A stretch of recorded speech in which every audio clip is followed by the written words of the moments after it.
Concluida la última de las guerras por la independencia, la ciudad de Matanzas se encontró padeciendo los estragos de la contienda, en particular la ruina del campesinado obligado a la reconcentración.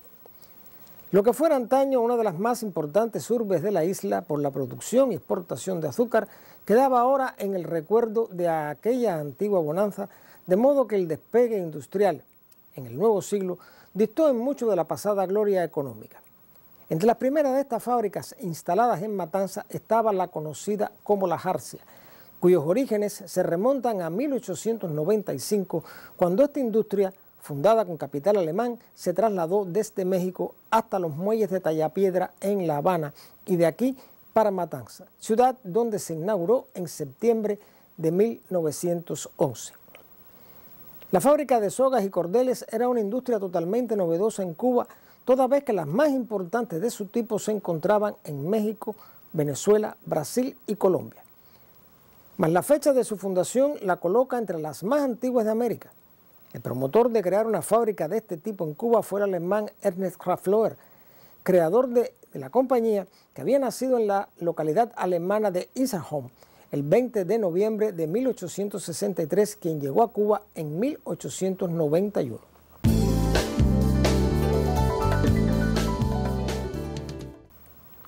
Cuando obligado por las circunstancias, Raflauer se retiró, dejó a la ciudad de Matanzas importantes donativos para los pobres, al asilo de ancianos, las Siervas de María, el asilo San Vicente de Paúl, la Fundación Luz y Caballero, el desayuno escolar y la iglesia de San Juan Bautista de Pueblo Nuevo.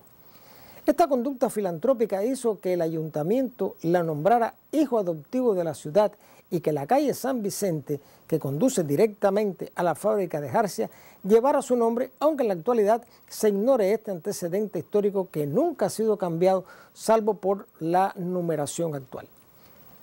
La Raflauer Airloss Company era propietaria además de las cuevas de Bellamar desde 1898, a las cuales modernizó y colocó la iluminación eléctrica, con lo cual eliminó para siempre el dañino efecto de las antorchas y velas de doble pabilo que se venían empleando desde 1862.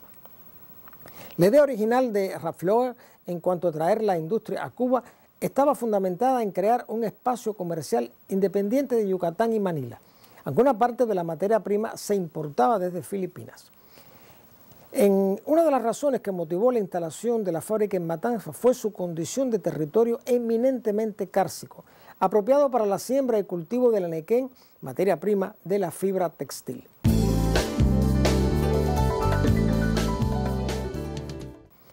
El destino de las cuerdas, cordeles, hilos y sogas era principalmente la agricultura cañera y los transportes marítimos y terrestres.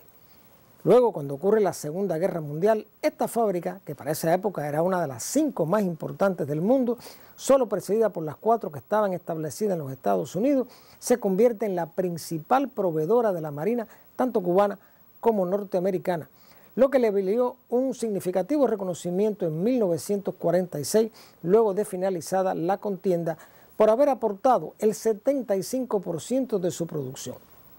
Por este tiempo, las necesidades de las cuerdas creaban un prometedor marco de demanda. La época de las fibras sintéticas demoraría en llegar. Lo que fue en un principio una zona de plantación cerca de Guanábana se extendió luego a lo largo de la zona costera norte y hacia el sur, casi hasta las lindes con Limonar, siempre en respuesta a la citada demanda. La industria matancera ocupaba entonces 350 obreros en la producción fabril directa y otros 500 ocupados en el corte de las pencas de la planta, el acarreo, la chapea y el desmonte de los campos, que ya en 1920 tenía plantaciones en Nuevitas e Itabo, lo cual constituía una fuente de empleo, sobre todo en los complejos años que llegarían después.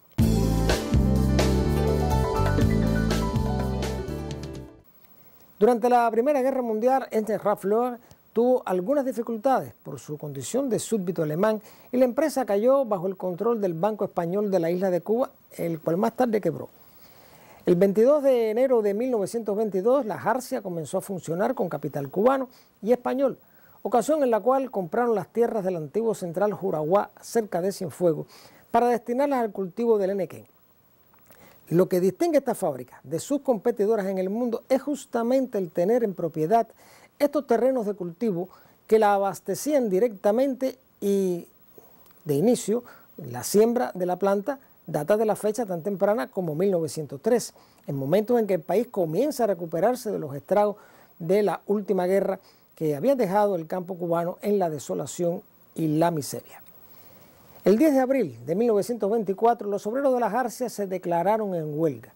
Desde el primero de ese mes los patronos alegaron carencia de mercados y exceso de producción almacenada, por lo que decidieron realizar despidos. 56 obreros quedaban sin trabajo, los mismos que con anterioridad habían incentivado la creación de una organización obrera de la fábrica para la defensa de sus derechos laborales.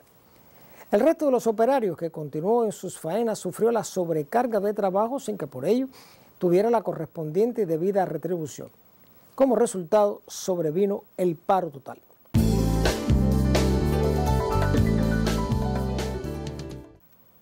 El conflicto llegó a extremos tales como la agresión del jefe de maquinaria, lo que motivó que un pelotón del llamado tercio táctico se hiciera cargo de vigilar el recinto fabril y mantener el orden, lo cual no impidió que un gran número de obreros se mantuviera de guardia al frente de la entrada de la industria. Las tensiones se fueron incrementando, sobre todo cuando uno de los capataces atacó a tiros a los huelguistas cuando estos lo increparon. Los militares presentes hicieron uso de sus armas y golpearon a los obreros con la culata de los fusiles, consecuencia de lo cual un trabajador fue herido de gravedad. En la noche del día 11 de abril, a casi pocas horas de iniciado el paro, se produjo una asamblea general de los obreros en huelga, entre los que se encontraban 37 mujeres. Fue el surgimiento de una organización denominada Asociación de Obreros de la Jarcia, cuya inscripción ya había sido solicitada en el registro de asociaciones del gobierno provincial. Ya en horas del mediodía siguiente, las posibles negociaciones quedaron rotas al negarse la patronal a reconocer la organización que ya había sentado las bases de sus reclamaciones recogidas en 5 puntos, entre ellos su derecho a la libre asociación y la jornada laboral de 8 horas.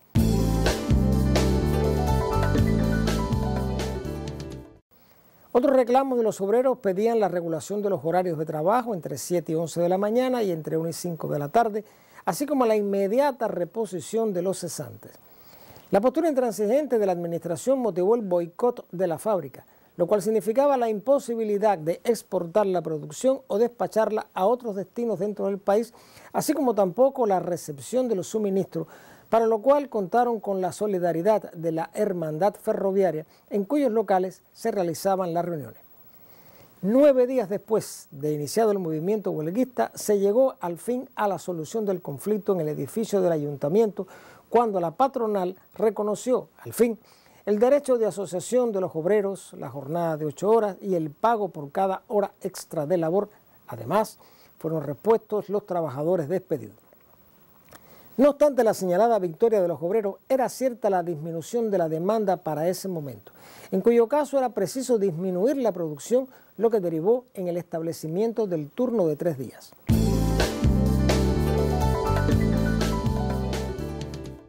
Al término de la Segunda Guerra Mundial, la compañía tenía 575 caballerías dedicadas a este fin. La situación anterior en cuanto a la baja demanda se había invertido y se entró en una etapa de recuperación que ya se venía experimentando desde 1936. En 1946 se produjo otro conflicto laboral que llevó a la intervención oficial en 1949, aunque se mantuvo su dirección hasta 1950. Por las regulaciones del entonces Ministerio del Trabajo se elevaron los sueldos y por ello se incrementaron los costos de producción, además de la competencia que ya comenzaba a dejarse sentir en sus efectos. En 1950 la firma vendió la compañía agrícola Yumurí Sociedad Anónima y la enequenera Juraguá con 487 caballerías, lo cual redujo su capital, si bien poseía activos ascendentes a 2.678.000 pesos. Para esta fecha, la Jarcia exportaba fibra de las marcas Rey y Corona a los Estados Unidos, Uruguay y Argentina, en particular el hilo Blended Time para engavillar el trigo. Luego del triunfo de la Revolución, la antigua compañía pasó a manos del Estado con el nombre de Empresa de Sogas y Cordeles Julián Alemán, quien fuera dirigente sindical en la fábrica y del movimiento 26 de julio en Matanzas, en cuyo seno organizó acciones para apoyar la lucha revolucionaria en la Sierra Maestra. Su asesinato se produjo el día 23 de abril después de haber sido torturado en un intento de arrancarle confesiones sobre el movimiento revolucionario. Su cadáver apareció en la carretera de Matanzas a Varadero. Por orden de Fidel, fue ascendido a comandante a título póstumo.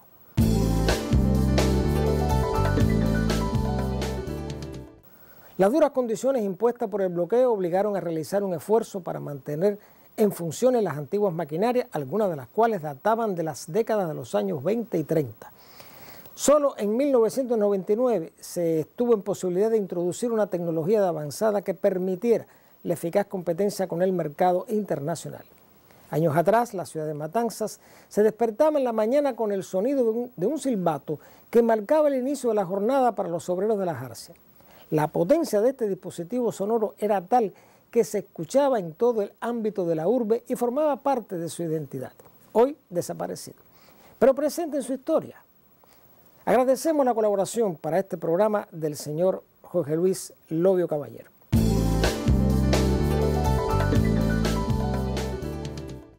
Los invito y los convoco para un nuevo encuentro con la historia y el recuerdo, porque la memoria es la dueña del tiempo.